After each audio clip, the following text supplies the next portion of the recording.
दाइ के छ ठिक छ म तपाईँसँग एउटा गेम खेल्न लाग्यो खेल्नुहुन्छ ठिक छ म तपाईँलाई एउटा पैसाको नोट दिन्छु होइन त्यो पैसा चिन्नुभयो भने म तपाईँलाई डबल गरिदिन्छु हुन्छ किन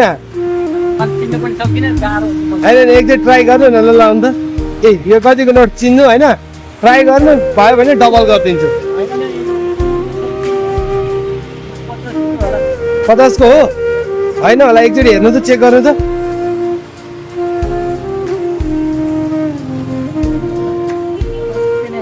पचास नै हो मिलेन नि त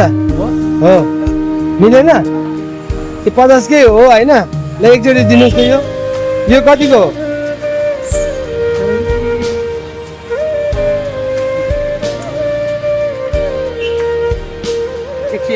सयको हो ल त्यसो भए यो तपाईँलाई 150 रुपियाँ है त ठिक छ